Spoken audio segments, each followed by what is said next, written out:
시청자 여러분 안녕하십니까. 뉴스데스크 제주입니다. 제주 MBC가 제주 신보, 제주 CBS와 함께 다시 한번 6.13 지방선거 여론조사를 실시해봤는데요. 도지사 선거에서는 무소속 원희룡 후보가, 교육감 선거에서는 이성문 후보가 선두를 달리는 것으로 나타났습니다. 김찬년 기자가 보도합니다. 제주도지사 후보 지지도에서는 무소속 원희룡 예비 후보가 41.9%, 더불어민주당 문대림 예비 후보 32.8%로 원 후보가 문 후보를 오차 범위 바뀐 9.1%포인트 앞섰습니다. 녹색당 고은영 예비 후보는 1.8%, 자유한국당 김방훈 1.6%, 바른미래당 장성철 예비 후보는 0.5%의 지지를 얻었습니다. 현재 지지 후보를 계속 지지하겠느냐는 물음에는 원희룡 후보 지지자는 84.1%, 문대림 후보 지지자는 77.3%가 계속 지지하겠다고 답했습니다. 전체 유권자 가운데 77%가 반드시 투표할 것이라고 답했고, 이 가운데 45.6%가 원희룡 후보를, 35.8%가 문대림 후보를 지지했습니다. 후보 선택 기준으로는 능력과 경력이 38.2%, 정책과 공약이 30.5%, 도덕성이 15.8% 순이었습니다. 교육감 지지도에서는 이성문 예비 후보가 31.4%로 22%를 얻은 김광수 예비 후보를 오차 범위 바뀐 9.4%포인트 앞섰습니다. 적극적 투표층 가운데서는 35.5%가 이성문 후보를, 25.1%가 김광수 후보를 지지했습니다. 정당 지지도는 더불어민주당이 55.6%, 자유한국당이 10.6%, 정의당이 6%, 바른미래당이 5.5%를 얻었습니다. 이번 여론조사는 제주 MBC와 제주 신보, 제주 CBS가 코리아 리서치에 의뢰해 어제 하루 동안 제주에 거주하는 19살 이상 성인 남녀 1000여 명을 대상으로 유무선 전화로 실시했으며 응답률은 18.3%, 95% 신뢰 수준의 오차 범위는 플러스 마이너스 3.1%포인트입니다. MBC 뉴스 김찬년입니다. 네, 이번 여론조사에서 가장 눈에 띄는 부분은 지난달 조사에서 역전됐던 원희룡 예비 후보와 문대림 예비 후보의 순위가 불과 한 달 만에 또다시 역전됐다는 점입니다. 또 이주민들이 늘어나면서 토박이 원주민과 이주민들의 표심이 확연히 갈리는 모습을 보였고, 교육감 선거의 경우에는 진보와 보수정당 지지층들의 표심이 갈리는 것으로 나타났습니다. 조인호 기자가 자세히 짚어드리겠습니다. 지난달 민주당 경선 직후 문대림 후보가 약진하면서 13%포인트 차로 역전됐던 지지율은 원희룡 후보가 도덕성 검증 공세에 나서면서 한 달 만에 9.1%포인트 차로 또다시 뒤집어졌습니다. 원희룡 후보는 60대 이상과 농림어축산업 종사자, 자유한국당 지지자들 사이에서 선호도가 높았습니다.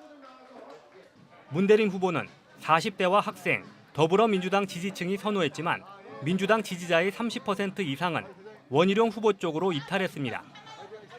원희룡 후보 지지자들은 후보의 능력과 경력을, 문대림 후보 지지자들은 정책과 공약을 선택 기준으로 꼽았습니다. 제주에서 태어난 토박이들 가운데에서는 원희룡 후보의 지지율이 45.4%로 문대림 후보의 29.9%보다 높았지만 다른 지방에서 태어난 이주민들의 민심은 문대림 후보가 43.5%로 29.8%인 원희룡 후보를 앞섰습니다. 교육감 후보 중에는 이성문 현 교육감의 지지율이 김광수 전 교육위원을 계속 앞서고 있지만 격차는 약간 줄었습니다. 이성문 현 교육감은 더불어민주당 지지층에서 선호도가 높았고, 김광수 전 교육위원은 자유한국당 지지층이 선호해 전형적인 진보와 보수 대결 구도를 보여줬습니다. MBC 뉴스 조인호입니다. 문대림 더불어민주당 도지사 예비 후보 측의 홍진혁 대변인이 원희룡 후보 선거사무소 대변인 2명을 공직선거법상 허위사실 공표와 명예훼손 등의 혐의로 검찰에 고발했습니다. 홍 대변인은 문 후보가 도의회 의장 재임 전에 모 골프장 명예회원으로 등록해 우대를 받았을 뿐인데도 도의회 의장 재임 당시에 명예회원권을 상납받아 공짜 골프를 즐겼다는 내용의 허위 사실을 원희룡 후보 측이 보도자료를 통해 유포했다고 설명했습니다.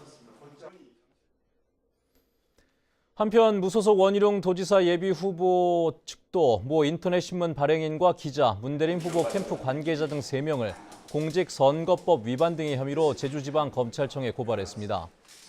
원 후보 측은 이들이 매체 홈페이지에 원 후보가 불법 행위에 관여한 것처럼 합성 사진을 게시하는 방법으로 허위 사실을 공표하거나 SNS를 통해 유포했다고 주장했습니다.